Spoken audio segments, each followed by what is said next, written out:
27 лет назад, 5 февраля 1997 года, уйгурская молодежь вышла на улицы, чтобы отстоять свое право на свободу, выступая против китайского режима. Однако мирный митинг был жестоко пресечен, было множество жертв. Памятные мероприятия, демонстрации, посвященные трагедии в Кюльдже, прошли в таких странах Европы, как Германия, Нидерланды, Бельгия, Норвегия, США, Турция и республики Центральной Азии. Демонстрации и заявления для прессы состоялись перед консульством Китая в Мюнхене, в Амстердаме, в Брюсселе, на Таймс-сквер в Нью-Йорке. 5 февраля члены общества «Альянс», собравшиеся в Джалалабаде, Кыргызстан, помолились в память о мучениках Кюльдже. Организация гражданского общества Восточного Туркестана и уйгуры по всему миру почтили память уйгурских мучеников, убитых в Кюльдже 5 февраля 1997 года. Всемирный уйгурский Курултай, базирующийся в США проект по правам человека, уйгурское движение, Союз неправительственных организаций Восточного Туркестана в Турции и турецкие НПО приняли участие в памятных мероприятиях, посвященных 27-й годовщине трагедии в Кюльдже, когда китайские силы безопасности жестоко подавили мирных уйгурских протестующих. Ужасное нападение в Кюльдже ознаменовало собой насильственное утверждение политики Китая, которая привела к продолжающемуся геноциду уйгуров и других тюркских мусульман в Восточном Туркестане.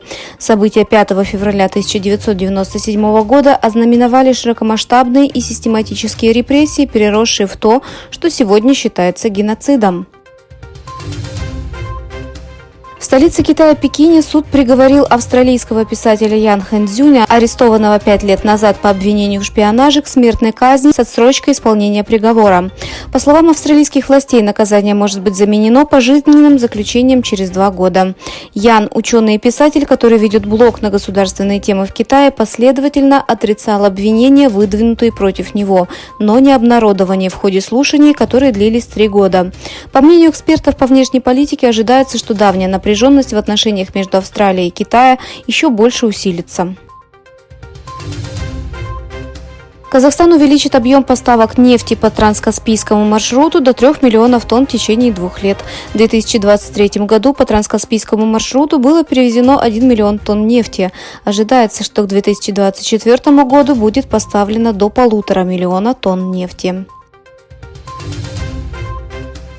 Депутаты от партии премьер-министра Венгрии Виктора Орбана бойкотировали экстренное заседание парламента, на котором должно было состояться голосование по внесению предложения Швеции о вступлении в НАТО. 6 оппозиционных партий поддержали сессию в парламенте, но депутаты от Фидес не присутствовали.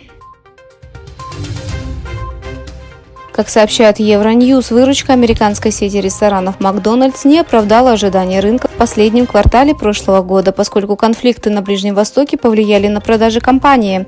Гигант быстрого питания сообщил, что война целенаправленно повлияла на его показатели на некоторых зарубежных рынках. Турция отмечает память тех, кто погиб при землетрясении, произошедшем 6 февраля прошлого года, в результате которого был нанесен значительный ущерб и разрушение в 11 провинциях страны. Граждане провинций, пострадавших от землетрясения в Кахраман-Мараше 6 февраля 2023 года, провели ночь на улицах в памяти о погибших год назад.